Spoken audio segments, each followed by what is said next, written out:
এই জীবন যেন বহতা নদীর মতো, চলার পথে কত বাক মোহনা শত, আছে আরো দ্বন্দ্ব আলো আধারের, বেছে নিতে হবে তাই পথ আমাদের।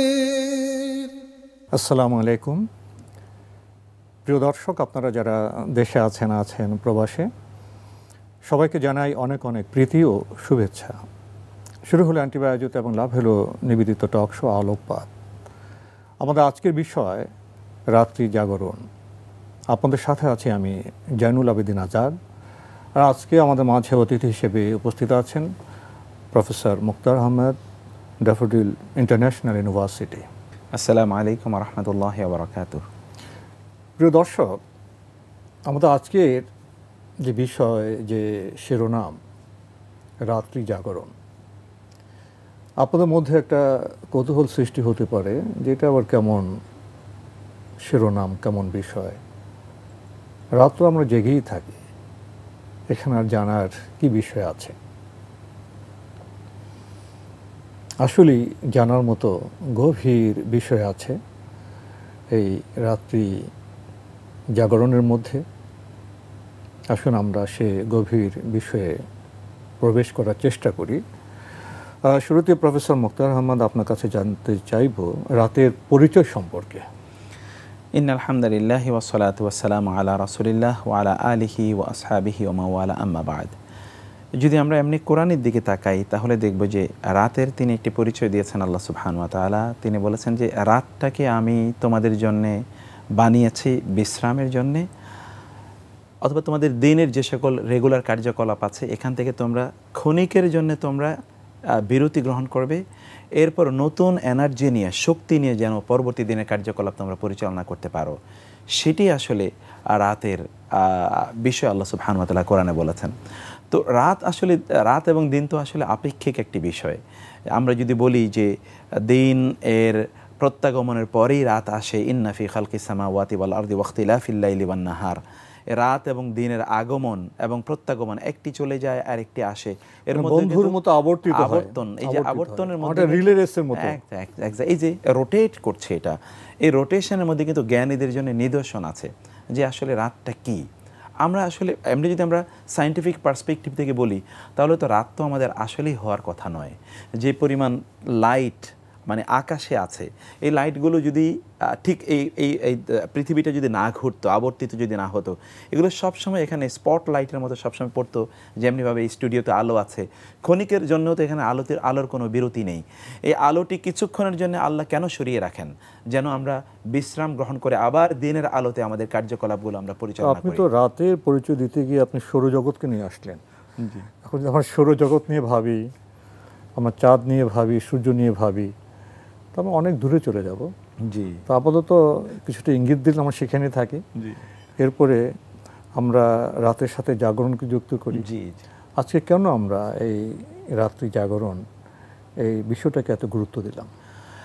গুরুত্বপূর্ণ অনেক কারণে। প্রথমত যদি আমি বলতে চাই, জাগতিক দিক থেকে যদি বলি, পৃথিবীতে যত সফল লোক আছেন, সকল সফল, আমরা যদি মানে ওয়ার্ল্ডলি পার্সপেক্টিভে অর্থাৎ সেকুলার নন রিলিজিয়াস পার্সপেক্টিভ থেকে যদিও বলি, যত সফল লোক আছেন তাদেরকে দেখব যে রাত্রির একটা অংশ কিন্তু তারা জাগরুক থেকেছেন, এবং অবশ্যম্ভাবীভাবে এটা রাতের শেষের অংশ, রাতের প্রথম অংশ নয়। আমরা ইংরেজিতে পড়ে এসেছি early to bed and early to rise makes a man healthy, wealthy and wise, তাই না? একজন ব্যক্তি যদি হেলদি, ওয়েলদি অ্যান্ড ওয়াইজ হতে চায় তাহলে তাকে রাতে আগে তাকে ঘুমাতে যেতে হবে, এবং রাত্রের শেষে মানে তাকে আর্লি বার্ড হতে হবে। ইংরেজিতে বলা হয় early bird catches the worm, যে মানে যেই বার্ড সকালবেলা তার নিট থেকে বের হয়ে যায় ওই মূলত খাবার পায়, অন্যান্যরা খাবার পায় না। মানে মৌলিক বক্তব্য হচ্ছে যে একটু আগে ঘুম থেকে ওঠা। রাত্রি জাগরণের কথা কিন্তু এই বক্তব্য না, সেকুলার পার্সপেক্টিভ থেকে আমরা বলি এটা নয় যে গোটা রাত্রি তিনি জাগ্রত থাকবেন। ব্যক্তি কোনো না কোনোভাবে রাত্রি জাগরণ করেনি, তিনি হয় দুনিয়ার কোনো লোভে অন্ধকারাচ্ছন্ন, অন্ধকারের কোনো চোরাগুপ্তা গলিতে তিনি ডুবে থাকেন, এর মাধ্যমে তিনি রাত্রি জাগরণ করেন। আরেক দল রাত্রি জাগরণ করেন, they have a greater better perspective in their life, তাদের সামনে কিন্তু বড় অনেকটা। তো রাতের কথা বললেন, বর্তমান সম্ভবত আমরা রাত্রি যাপন করছি। রাত্রি যাপন তো নানা চিত্র আছে। জি, রাত্রি যদি আমি মানুষের সাথে যুক্ত করি, তখন তো মানুষের বৈশিষ্ট্য, চরিত্র, অবস্থান একরকম নয়।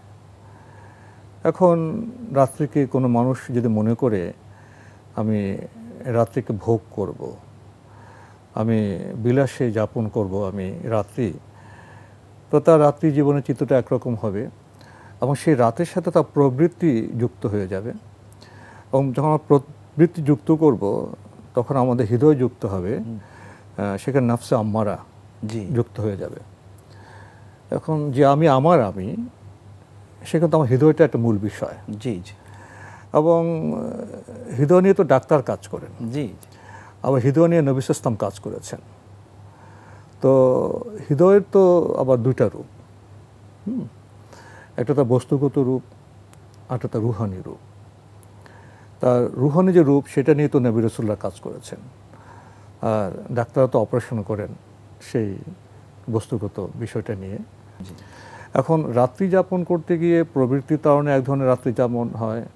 আমরা স্মার্টফোন নিয়ে রাত্রি যাপন করি, টেলিভিশন নিয়ে রাত্রি যাপন করি, আমরা মদ্যপান নিয়েও রাত্রি যাপন করি। তো প্রবৃত্তির তাড়নায় ভোগ বিলাসের একটি রাত্রি যাপন আছে। আবার আরেকটি রাত্রি যাপন, রাত্রি জাগরণের নির্দেশনা রয়েছে আমাদের স্রষ্টা মহান আল্লাহর তরফ থেকে।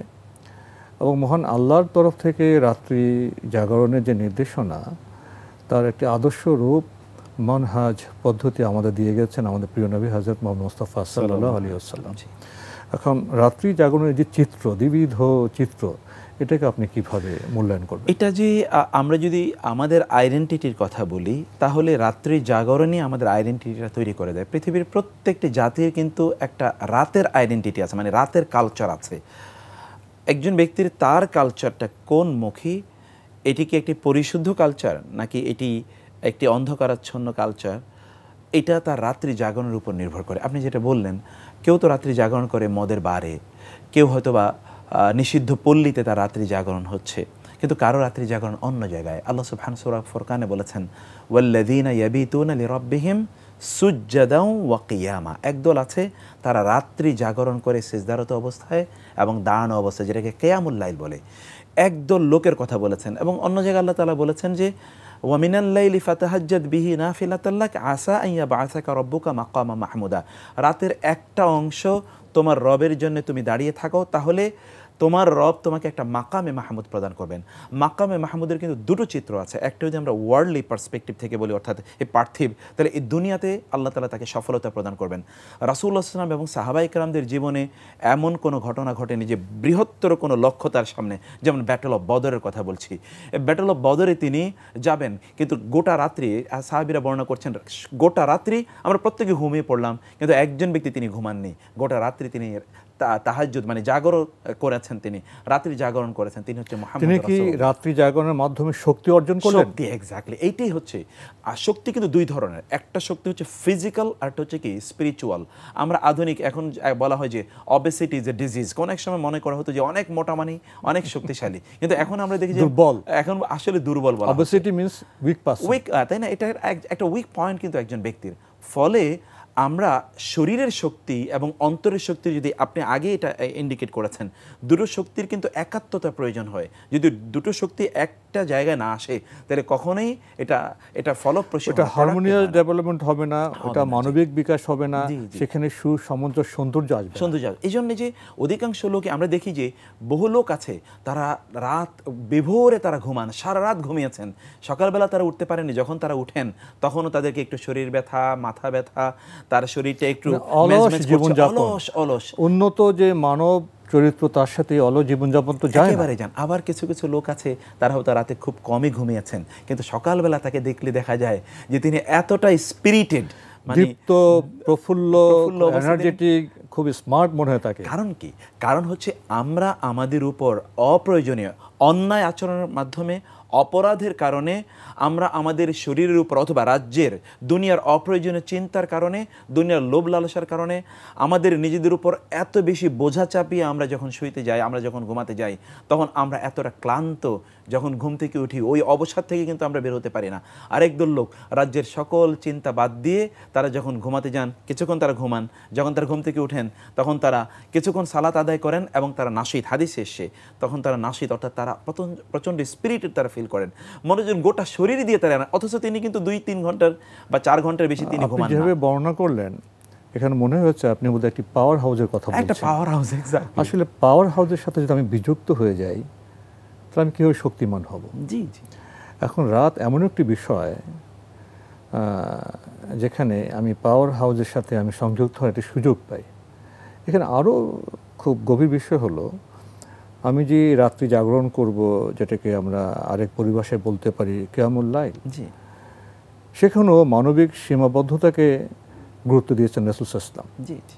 এক সাহাবত বললেন আমি সারা রাত ইবাদত করব, ঘুমিয়ে আসবো না। জি জি জি। তখন রাসূল সাল্লাল্লাহু আলাইহি ওয়াসাল্লাম কি বললেন? সুবহানাল্লাহ ওয়া বিহামদি। এটা হচ্ছে ইসলামের একটা ব্যালেন্সড দিক, যেটাকে আমরা ভারসাম্য বলছি, বাস্তবসম্মত, একেবারে বাস্তবসম্মত, কোনো প্রান্তিকতা নাই এখানে, একেবারেই মধ্যপন্থী, যেটাকে আমরা বলছি। ভারসাম্য বলতে এখানে আমরা যদি বলি পার্থিব এবং অপার্থিব জীবন, অথবা যদি শরীর এবং মন বা শরীর এবং আত্মা, এই দুটোর কিন্তু একটা ব্যালেন্সড বা হারমোনিয়াস ডেভেলপমেন্টের কথা ইসলাম বলেছে।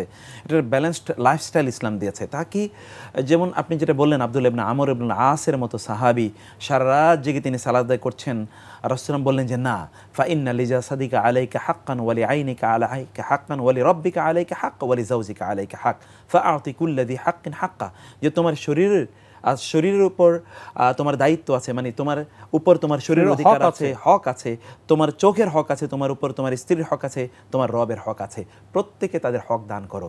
এই যে সুবহানাল্লাহ, আমরা যে প্রান্তিকতায় আছি, একদল লোক তারা আনন্দ ফুর্তি এন্টারটেইনমেন্ট বা ইত্তকারের নামে তারা সারা রাত তারা জাগ্রত থাকছে, এবং পরবর্তী দিন আমরা দেখি যে তিনি আসলে আনন্দ নিচ্ছেন, এই আনন্দ আসলে তার বিষাদকে, তার যে বিষণ্ণতা, ওই আনন্দ তো অবসাদ নিয়ে আসে, এটা আরো অবসাদ নিয়ে আসে, প্রাণবন্ত করে না মানুষ, একেবারে প্রাণবন্ত। ভুল পথে তো প্রাণবন্ত হওয়া যায় না। কিন্তু অন্যদিকে দেখুন, যারা রাত্রি জাগরণ করেছে তাদের যে প্রোডাকশন, তাদের যে প্রোডাক্টিভিটি, তাদের যে ক্রিয়েশন, এই গোটা পৃথিবী কিয়ামত পর্যন্ত তাদের এই ক্রিয়েশন, তাদের এই প্রোডাক্টিভিটি তারা ভোগ করবে। ভারসাম্যের কথা বলছিলেন, এটা এই জন্য খুবই গুরুত্বপূর্ণ, এবং রাসূল সাল্লাল্লাহু আলাইহি ওয়াসাল্লাম সেই ভারসাম্যের প্রতীক ছিলেন।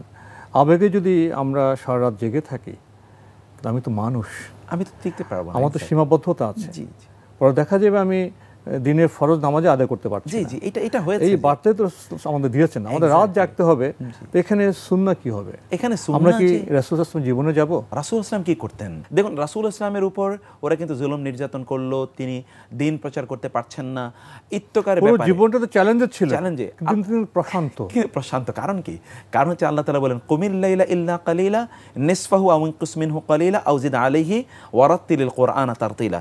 রাতের অর্ধেক অথবা 1/3 অথবা তার চেয়ে একটু বেশি অথবা তার চেয়ে একটু কম আপনি দাঁড়িয়ে থাকুন আল্লাহর সামনে কিয়ামুল লাইল আপনি করুন, তাহলে আশা করা যায় আল্লাহ আপনার শক্তি অর্জন। এবং তাই কিন্তু করেছেন তিনি। দিনের বেলা কারো কাছে হয়তোবা তিনি খারাপ কথা শুনেছেন, কেউ তাকে মিসট্রিট করেছে, মিসহ্যান্ডেল করেছে, তাকে কষ্ট দিয়েছে, রাতের বেলা তিনি প্রভুর সামনে দাঁড়িয়ে রাত জেগে যে ইবাদত করলেন, তারপর কিন্তু যুদ্ধের ময়দানে যাননি।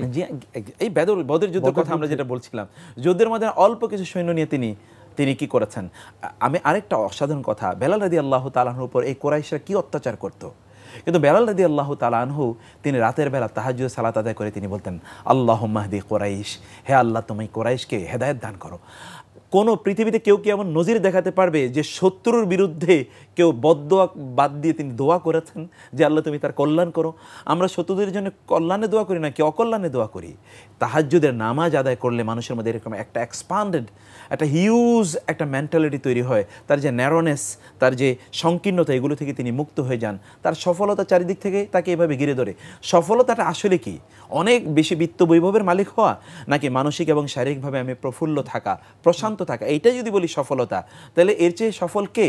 মুসলিমের জীবন তো আকাশ এবং আঙিনা নিয়ে। জি, শুধু আঙিনা বা এই যে মৃত্তিকা, এর সাথে আমরা যুক্ত আছি। আমরা কৃষি কাজ করি, প্রকৃতি আছে, কিন্তু আকাশও আছে।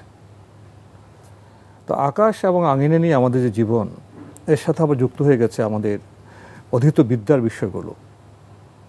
আঙিনায় পৃথিবীতে মানব বুদ্ধির যে কর্ষণ, তার আলোকে যে মানবীয় জ্ঞান, আমরা এখানেই এখন মগ্ন।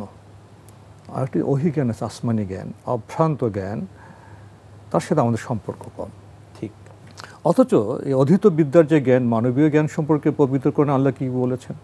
আমি মানুষকে জ্ঞানে খুব অল্পই দিয়েছি। সুবহানাল্লাহ। এই অল্প জ্ঞানে যদি আমরা অহংকারী হয়ে যাই, তাহলে আমরা স্বল্প বুদ্ধির মানুষ হিসেবে নিজেদের খুব ক্ষুদ্র করে ফেলব। পৃথিবী তো কয়েকদিনের পরীক্ষার জীবন, এই জন্য আল্লাহ আমাদের বেশি জ্ঞান দেননি, অপ্রয়োজনীয়ভাবে আমাদের ভারাক্রান্ত করেননি। যেটা প্রয়োজনীয় জ্ঞান সেটা দিয়েছেন উনি, কোরআন হাদিসে আমাদের পথ নির্দেশনা দিয়েছেন। এখন যেটা আসমানি জ্ঞানের সাথে আমাদের সংযুক্ত হতে পারি, তাহলে আমরা মূল আলোটা পাবো। জি জি।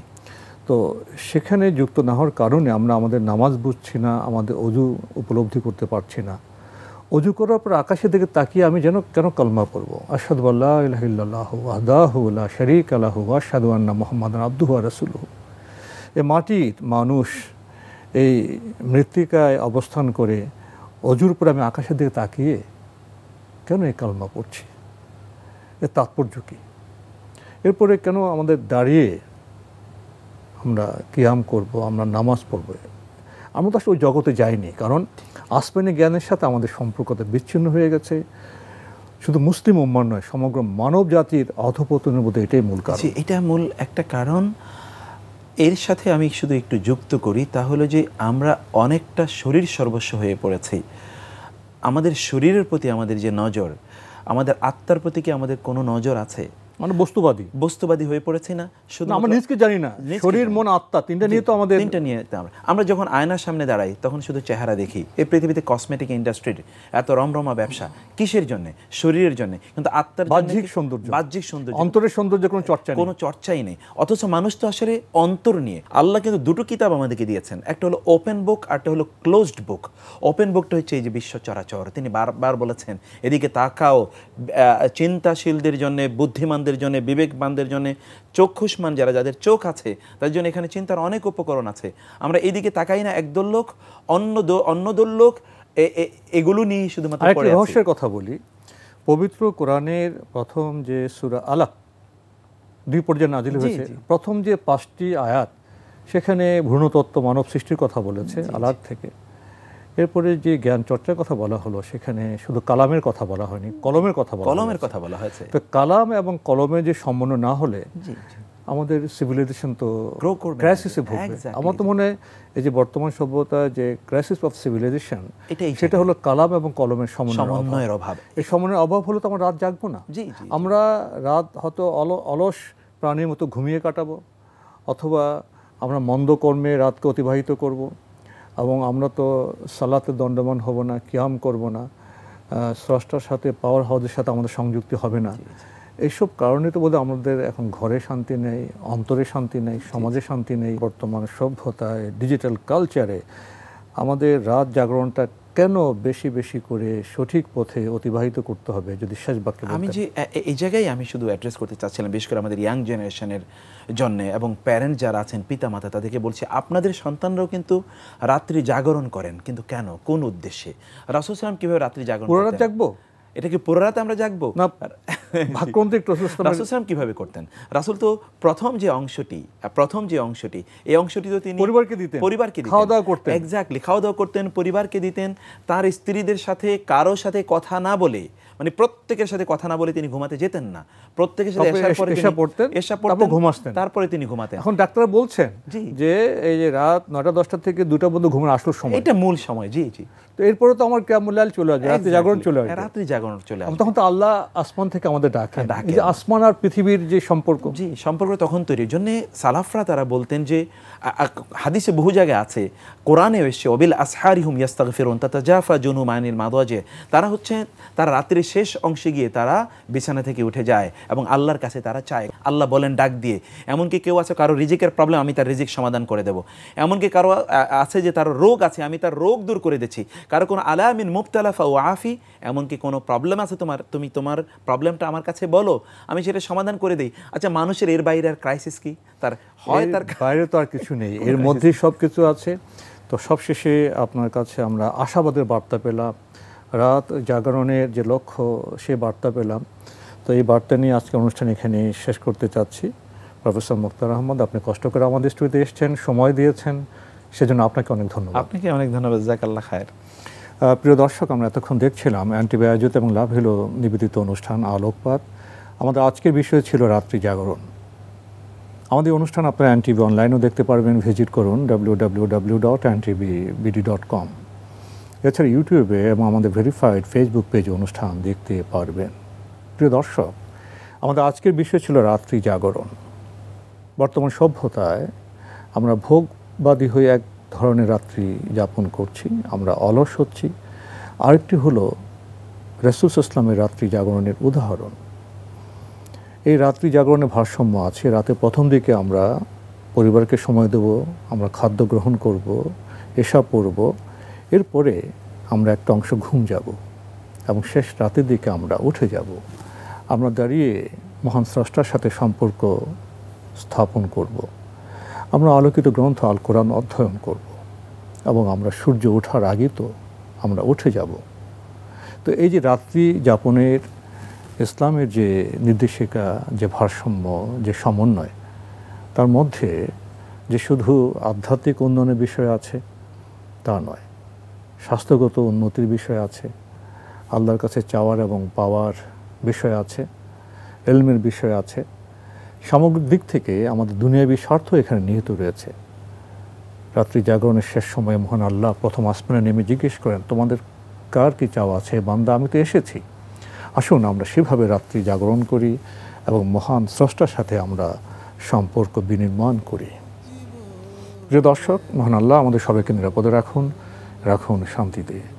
আসসালামু আলাইকুম। চলার পথে কত বাক মোহনা শত, আছে আরো দ্বন্দ্ব আলো আধারের, বেছে নিতে হবে তাই পথ আমার।